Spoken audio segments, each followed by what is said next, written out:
ខ្ញុំជឿថាបងប្អូនទាំងអស់គ្នាប្រហែលជាចង់ដឹងថាតើវាមានន័យថាម៉េចនៅពេលដែលមនុស្សដែលយើងស្រឡាញ់គាត់ផិតក្បត់យើងរួចយើងនេះបែរជានៅតែចង់ស្រឡាញ់គាត់ដូចដើមនេះគឺជាសាច់រឿងរបស់ក្មេងប្រុសម្នាក់ដែលគាត់បានប្រាប់ខ្ញុំថាគាត់ស្រឡាញ់សង្សារគាត់ខ្លាំងមែនទែនគាត់ដឹងច្បាស់ថាគាត់ស្រឡាញ់លើសពីអ្នកមុនទៀតដោយសារតែពីមុនគាត់គឺជាមនុស្សមួយប្រភេទដែលមិនចេះនិយាយច្រើនមិនចូលចិត្តបញ្ចេញអារម្មណ៍មិនចូលចិត្តខ្វល់ជាមួយអ្នកណាមិនដែលមានទំនាក់ទំនងល្អអីច្រើនជាមួយអ្នកណាអីទេគាត់គឺជាមនុស្សស្ងប់ស្ងៀមអត់ចេះនិយាយអីទាំងអស់ប៉ុន្តែតាំងពីស្រឡាញ់ម្នាក់ស្រីនៅមកគាត់ខ្លាយទៅជាមនុស្សថ្មីរស់រាយរាក់ទាក់ចេះនិយាយស្ដីមា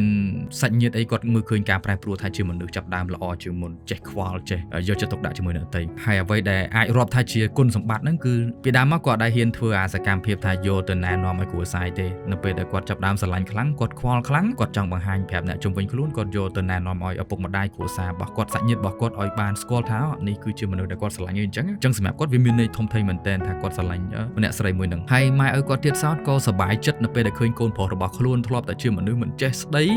ីចេះនាំអ្នកនេះមកណែនាំជាផ្លូវការបែបនេះបែបនោះអញ្ចឹងគាត់ស្រឡាញ់ភាពល្អការកែប្រែរបស់កូនរបស់គាត់ឪពុកម្ដាយក៏ទទួលស្គាល់ថាអេយ៉ាបត់ថ្មីនេះគឺល្អ positive វិជ្ជមានគាត់ក៏យល់ឃើញអំពីជំរឿក្តីស្រឡាញ់ដែលកូនគាត់មានសម្រាប់ម្នាក់ស្រីនឹងដែរបន្ទាប់មកទៀតនឹងរឿងស្នេហាគាត់នឹងវាមិនមែនផូរផង់អីទេរឿងដែលឈឺចាប់បំផុតនៅពេលដែលសង្សាររបស់គាត់នឹងសម្រេចចិត្តទៅក្បត់គាត់បន្ទាប់ពីណែនាំឲ្យគ្រួសារស្គាល់ហើយទៅនៅជាមួយអ្នកផ្សេងគាត់ក៏ខូចចិត្តដែរពួកគាត់ធ្លាប់នៅមួយគ្នាហើយប៉ុន្តែ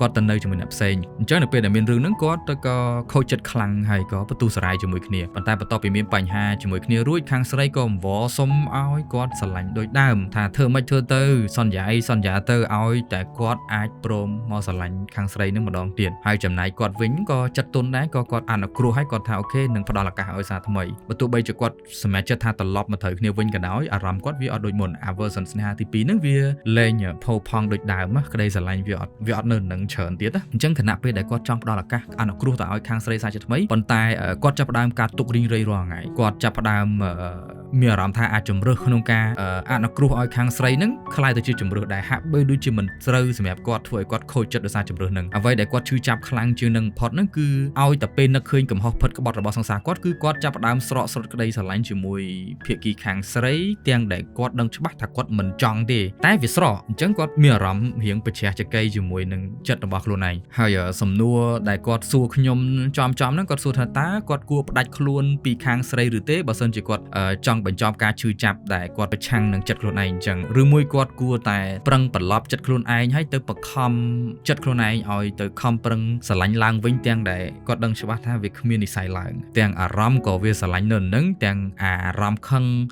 បាត់បង់ជំនឿចិត្តជាមួយគាត់ក៏វានៅនឹងច្បល់ចូលគ្នាហើយអារឿងហ្នឹងវាជាមូលហេតុដែលបងអូនមិនដឹងថាគួរប្រឡែងគាត់ឬក៏គួរនៅបន្តជាមួយគាត់ព្រោះបើប្រឡែងចិត្តនៅស្រឡាញ់តែបើយកទុកមកជាប់ខ្លួនអោបកសោបវានៅឈឺចាប់ដែលនឹកឃើញកំហុសរបស់គាត់បងអាចបញ្យល់បងអូនថាចេះមនោសញ្ចេតនារបស់បងអូនឬក៏ក្តីស្រឡាញ់របស់យើងវាមិនគួរមានន័យសំដៅទៅដល់ថាតើតែយើងត្រូវតែអោបកសោបជាមួយគេតាមមុខនឹងទេតែក៏វាគួរតែមកជាមួយនឹងអារម្មណ៍ដែលយើងអាចមានទំនុកចិត្តជាមួយគ្នាពេញលេញជាមួយគេមានអារម្មណ៍ស្ងប់ចិត្តពេលនៅជាមួយគេអត់មានអីត្រូវភ័យព្រួយអ្វីទាំងអស់ហើយអាវេលាដែលគាត់ចាប់ផ្ដើមក្បត់ជាមួយយើងម្ដងនឹងភ្លាមអានឹងគឺជាវិនាទីដែលវាចាប់ផ្ដើមទាញផ្ដាច់ចោលនៅអារម្មណ៍ផាសុកភាពអារម្មណ៍មានទំនុកចិត្តចំពោះគ្នាទៅវិញទៅមកនឹងឲ្យវាជ្រុះទៅបាត់តាមនឹងដែរបាត់ទៅហើយបងយល់ថាប្អូនចង់ព្យាយាមអនុគ្រោះឲ្យគាត់តែក្នុងខួរក្បាលរបស់ប្អូនទន្ទិញតែពាក្យថាបើអាចត្រូវប្រឹងស្រឡាញ់គាត់ថែមប្រហែលជាអាចធ្វើឲ្យស្នេហាមានចំពោះគាត់នឹងវាត្រឡប់មកដូចដើមប៉ុន្តែប្រហែលជាប្អូនអត់ដែលមានអ្នកប្រាប់ឬក៏បញ្យល់អំពីរឿងផិតក្បត់នឹងថាវាយ៉ាងម៉េចឥឡូវនេះបងចង់បញ្យល់បងឯងពីបញ្ហានឹងតិចថា